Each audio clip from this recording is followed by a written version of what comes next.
दो किसानों को लूटने का काम कर रहे हैं। ज्योतिबा फूले ने कहा था, और सर छोटू राम जो किसानों के बड़े नेता थे, उन्होंने भी कहा था कि किसानों को अपना दुश्मन पहचान लेना चाहिए और अपनी बात बोलना सीख लेना चाहिए। अगर दो बात किसान सीख ले तो किसानों की समस्याओं का समाधान हो जाएगा। तो दोस्त और दुश्मन की पहचान पिछड़े वर्ग के लोगों को अब करना होगा। हम आजादी की लड़ाई लड़े, धोखा खाए और हमको हमारे हक अधिकार नहीं मिले। 92 में हमको मुसलमानों से लड़ाया गया, बाबरी मस्जिद आंदोलन चलाया गया, बाबरी मस्जिद गिराने में कल्याण सिंह, उमा भारती, परवीर तोगड़िया का आगे किया गया, लेकिन ट्रस्ट बना तो कल्याण सिंह बढ़िया वाले हिंदू नहीं, उमा भारती बढ़िया वाली हिंदू नहीं, परवीर तोगड़िया बढ़िया वाले हिंदू नहीं है, स्वामी प्रसाद मौर्य और केशव प्रसाद मौर्य भी बढ़िया वाले हिंदू नहीं है। पूरे भारत में एक भी ओबीसी का आदमी बढ़िया वाला हिंदू नहीं है। अगर होता तो राम मंदिर के ट्रस्ट में जरूर रखा गया होता।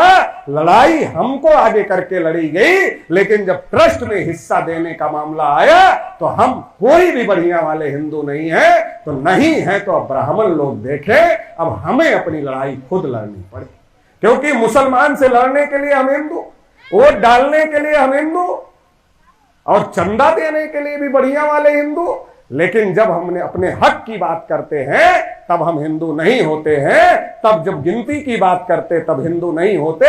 जब 52 को 52% हिस्से की बात करते हैं तब हम हिंदू नहीं होते। इस साजिश को हम लोगों को समझना पड़े।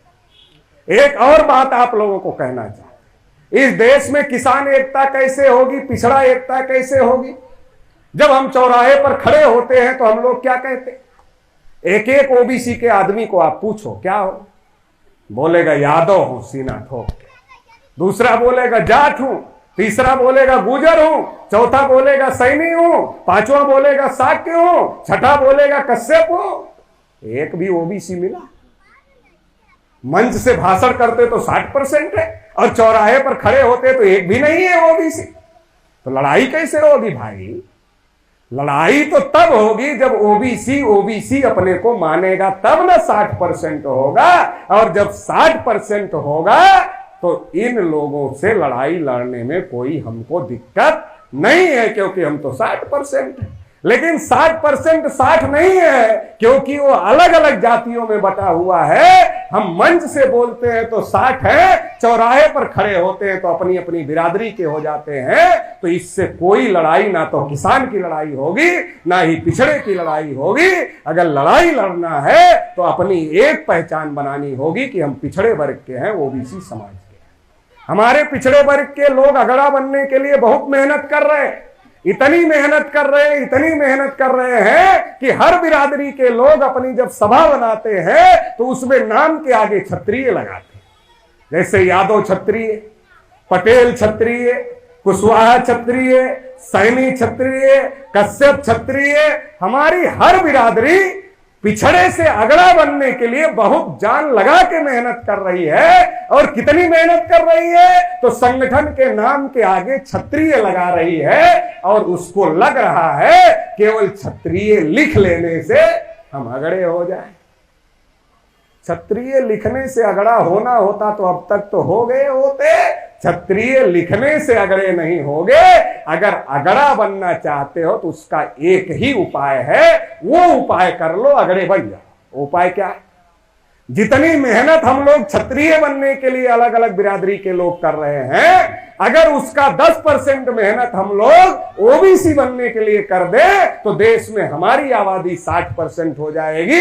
फिर हर लड़ाई को हम लड़ भी लेंगे और हर लड़ाई को हम जीत भी जाएंगे। तो हमको ये काम करने की जरूरत है, क्षत्रिय बनने से ज्यादा मेहनत ओबीसी बनने पर लगाने की जरूरत है। और अगर हम ओबीसी बन जाएंगे तो 52 को 52 लेने में कोई दिक्कत नहीं है। अरे जब 52 मिल जाएगा हर जगह, जगह जमीन, कल कारखाना, उद्योग धंधा, नौकरी, व्यापार, तो 50% से 2% ज्यादा तुम्हारे पास हो जाएगा तो अपने आप ही ना अगड़े हो जाओगे। फिर तो अगड़े बनने लिखने की जरूरत पड़ेगी ही नहीं। तो अगर ये करते हैं तो जरूर अगड़े बन जाएंगे, नहीं तो क्षत्रिय लिखते रहो और सत्यानाश कराते रहो, ये होता रहेगा। तो एक बात तो मुझे ये कहनी, तो ये हम लोगों को समझने की जरूरत है, जाति और धर्म के नाम पर हमारा इस्तेमाल। और हर बार हमारे मुद्दे हवा में उड़ाए जाते हैं। 92 में कमंडल की लड़ाई से उड़ाया गया, 2011 में बाबा रामदेव अन्ना हजारे को सामने ला करके उड़ाया गया।